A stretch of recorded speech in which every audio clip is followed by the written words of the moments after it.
everybody, welcome back to my channel. If you're new here, welcome. My name is Vanessa and I make a whole bunch of things that are gluten-free. I have fast food stuff, I have baking stuff, I have Thanksgiving everything. I make everything.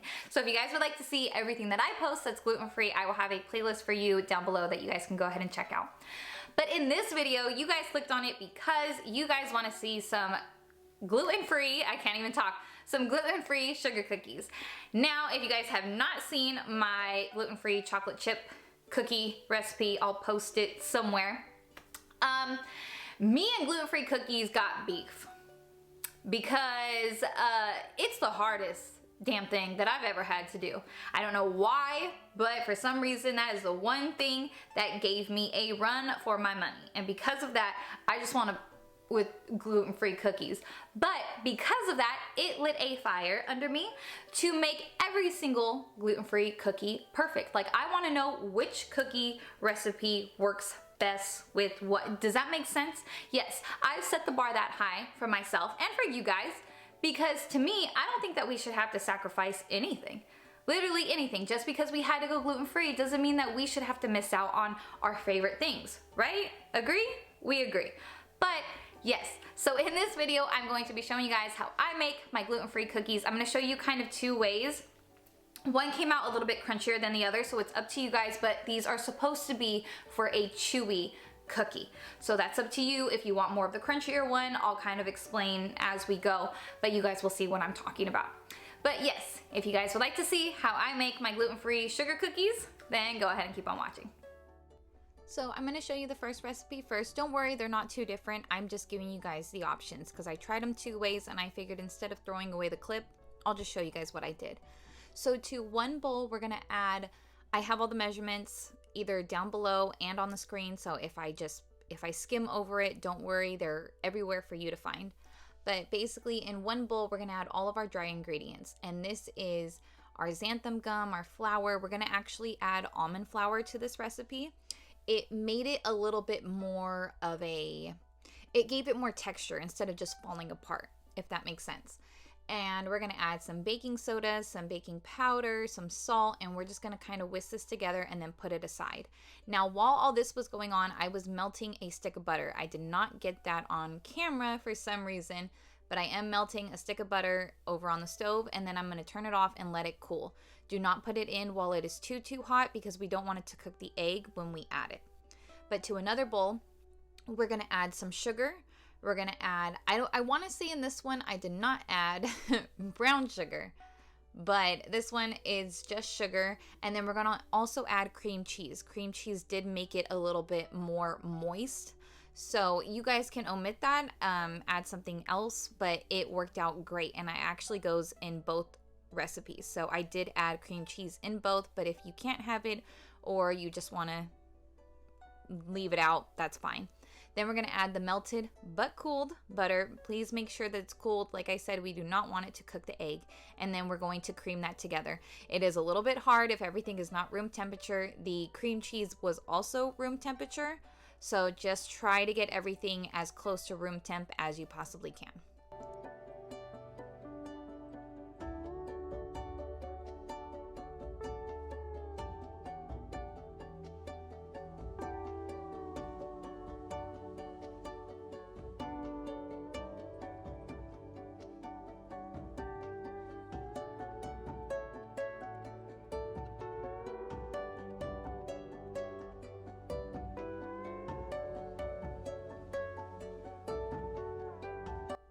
Once we got this all creamed and looking good, it's just gonna be a little bit of elbow grease, but it's all right. It happens, it comes together.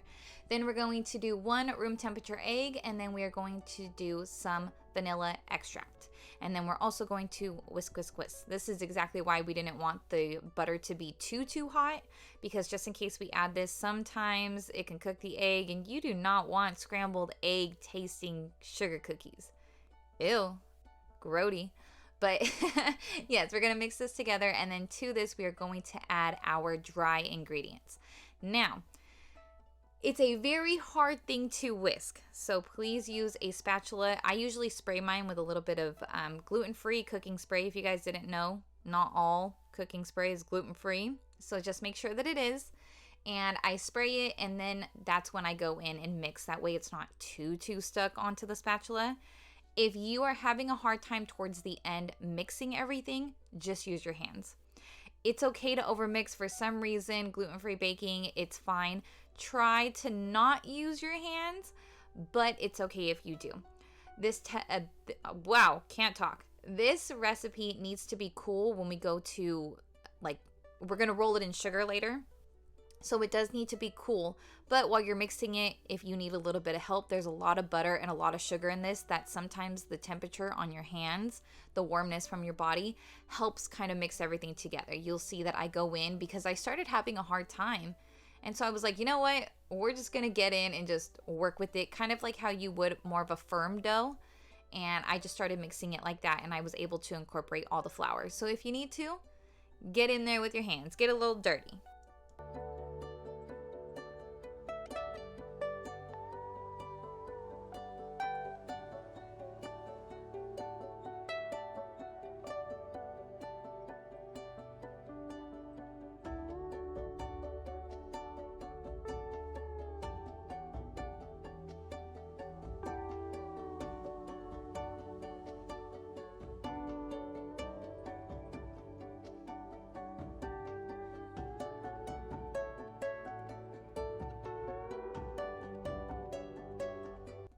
Now, once this is all mixed, we're going to cover it with some plastic wrap, and then we're going to put it in the fridge for at least 30 minutes. Try to do it overnight if you're not busy. If you want them right now, that's fine. You can totally do it in 30 minutes, but the longer that it has time to harden, the better. Now, this one, I kind of did the recipe that I did for my gluten-free chocolate chip cookies. I wanted to see how it would turn out. And so I'm using the stand mixer, and the measurements are pretty much the same. Some are a little bit different, but there is also brown sugar to this recipe. So it's almost the same. You can add brown sugar to the other recipe. You can literally swap these. It doesn't matter. But like I said, I just wanted to show you guys a difference between the two. You'll see it at the end. And one was a little bit more crispy. The other one was a little bit more soft. This one's a little bit more soft. So it just depends. It really does. And that's why I just wanted to show you guys kind of the outcome of the two. If it's easier for you to use a stand mixer, or if you want to add brown sugar or you don't want brown sugar, that way you're able to kind of go back and forth and pick which one works best for you. But pretty much I'm adding all the wow, see? Cannot talk right now. I am adding all of the wet ingredients to the stand mixer, and then we're slowly going to add the flour and all of the rest of the dry ingredients. And I apologize if I sound a little froggy. It's been very, very windy where I am in Arizona. It's been windy and raining and everything the past couple days, and my throat is just kicking my butt right now. The wind is just kicking up all this dust, and yeah. So I apologize if I sound like I have a little bit of a frog in my throat. I hear me all like, ugh. But I promise it's just the wind.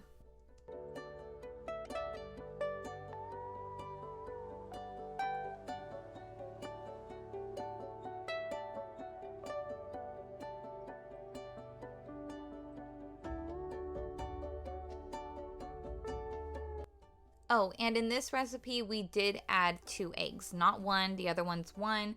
But like I said, go for it. Do whatever makes you feel more comfortable and whatever works out better for you. You can do either one.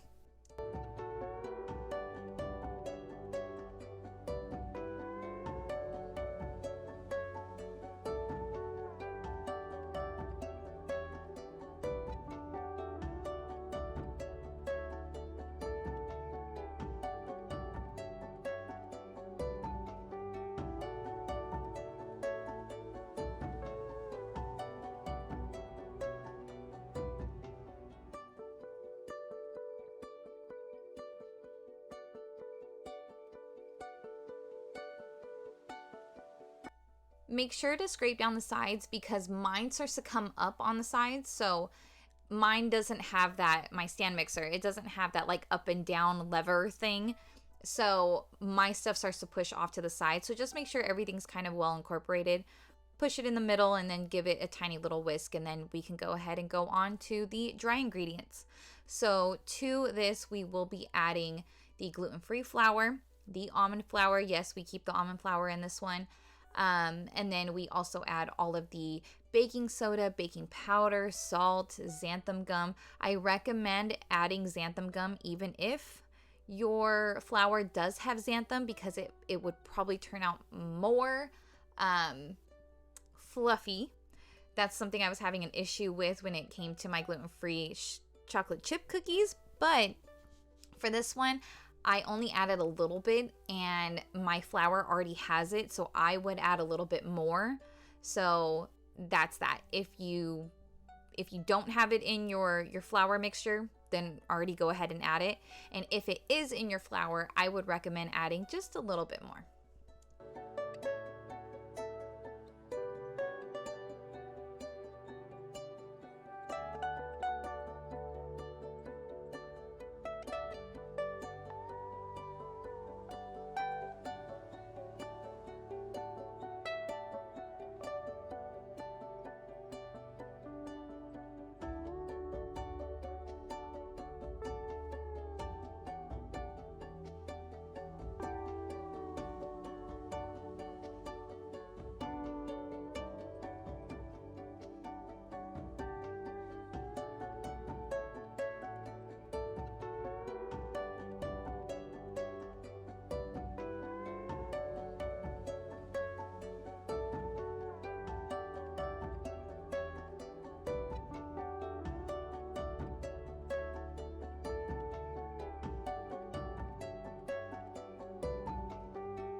And we're going to do the same thing, and we're going to wrap it up and put it in the fridge 30 minutes to overnight. Once again, up to you, but you definitely want the mixture to be cool, because when we work with it, it'll just start basically just melting apart, because there's so much butter and there's so much sugar. So we want to make sure that it gets firm. So try to put it in the fridge, coldest part of your fridge, for as long as possible before you start to roll them. And I'll show you that part right now.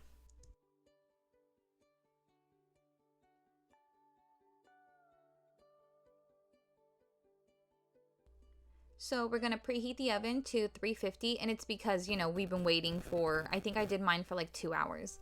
But I have this cake sheet that I just put sugar into, and we're going to roll them into a ball, like a little, kind of like a meatball. And then we're going to roll it in the sugar. Of course, we're going to set up a pan covered in tinfoil, cookie sheet. That way it's already ready and it can be put on there whenever they're ready.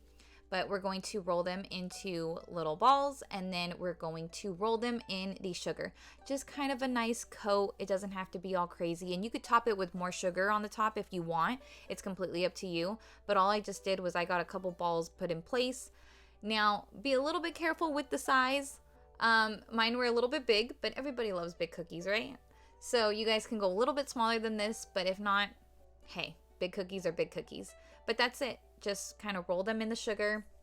You could do powdered sugar. You can do cinnamon and sugar. You can literally do anything. I think cinnamon and sugar would technically be a snickerdoodle, but that's it. We're just going to roll them, and then we're going to set them off to the side onto a cookie sheet, and then we're going to smash them down a little bit with our fingers whenever they're ready. This is what I mean. Right here, we don't want too much of our body heat to get into the way, because all of this part, it'll just crumble.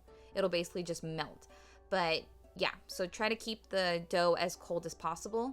And then we're just going to give it a little smash down. That's it. And then we're going to pop them in the oven.